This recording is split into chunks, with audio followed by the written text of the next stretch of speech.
Okay, what it do, YouTube? Your boy Eisner's Tactical back. Yeah, man. Here got another video. Just here talking about the 27X and then the 26, and everybody know how you can convert both of these back and forth. And I decided to run it like this, and I'm gonna kind of spend a few minutes on why I'm gonna run like this. By the way, I'm in a safe control environment, not trying to steal anybody any firearms, nothing like that. But yeah, just my opinion. Just all I'm talking about. And someone asked me, say, you got these channels. Are you still Eyes and Ears Tactical? I'm like, yeah, I'm going to still on 2A Live TV. I'm still going to say Eyes and Ears Tactical. I mean, just because I got another channel, I don't change who I am. I'm not going to say, hey, welcome to 2A Live TV. No, dude, that's kind of corny, bro. So no, I'm going to be still saying Eyes and Ears Tactical on both channels. Uh, but yeah, so I just had to do that just because you know what's going on. So I'm not gonna spend too much time. I think I've spoken that a little bit. I might do a little live later on. One of these coming up, talk a little bit more about it in a more, you know, classroom type format. But right now, let's talk about this right here. Uh Glock 26 and the Glock 27X. And what I did is I kind of built the top part of this, and this is the lower of a Glock 27, and this is a MIX frame, and this is the upper of a Glock 27. So, you can flop that, put that there. You got a Glock 27. Take this off, put this here. You got a Glock 26. So it makes it pretty cool. And I shot them, and they both run really well. And I decided, like, you know what? Since I've seen how I already have a Glock 23, right, and I have a Glock 19, I have a Glock 43X. It didn't really make much sense to build this out to be a 26X. So I did not own a Glock 26, so it made more sense to just build out at the upper of a Glock 26 and just run it like that. You know what I mean? So then that, because this is the unicorn of all the 9mm and the Glock lineups, because it takes everybody's mags, even though its own mag is the smallest capacity mag. In light of what's going on in the country today, that's a good thing. Now that's why it's going to probably be a resurgence of this firearm, because states are trying to limit the capacity, and so people like this format, and if they can stay under 10 rounds, they might work with that. You know what I mean? So it's not a bad thing. So people are now starting to realize that 10 rounds ain't all the end of the world. It's not ideal, but it's not the end of the world.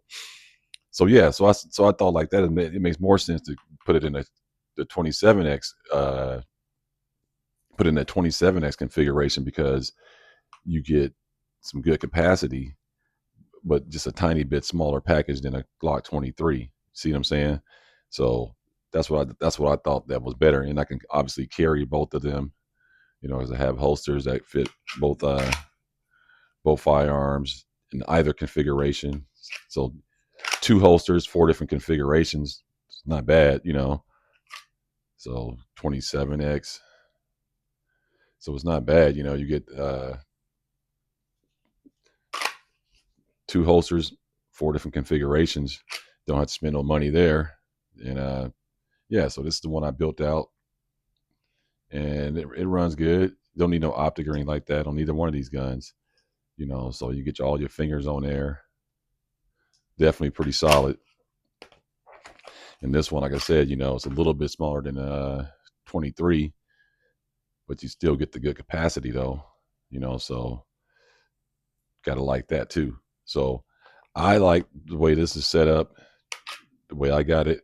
It makes a lot of sense, considering, like I said, if you if you don't have a lot of different assortment of firearms, then you may possibly set it up reverse. Like, what I'm saying, if you don't have a Glock 19, you might want to have it as a 26X. You know what I mean?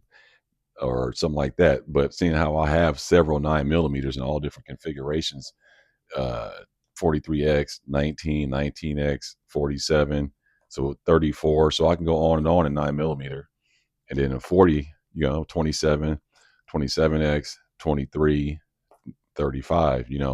So it made more sense to put it in this configuration. And actually, be honest with you, it feels a little simplified, like to the point where you got a 40 you got a 40 caliber cartridge in this pretty much like compact configuration. It makes you want to carry quite a bit. That's all I'm saying. It's very underrated in the 40 cal uh, configuration for the MIX frame, and this is ideal for this type of size in a 9 millimeter configuration because it's a softer shooting caliber, and you can control it a little bit better if you have to rapid fire, like double tap, double tap, double tap, because if you had this in a 27 configuration, you better have good grip because it could probably get away from you. But in a 9 millimeter configuration, you can manage that with a little with proper training, real easy, rapid fire. So I just want to jump on and let y'all see that, and let me know what you guys think about those two setups. It's similar setups to like the when you have like a Glock 19 and then you have a Glock 17, and then you can swap the slides and the lowers. Well, this is the same configuration, but only in micro compact and subcompact.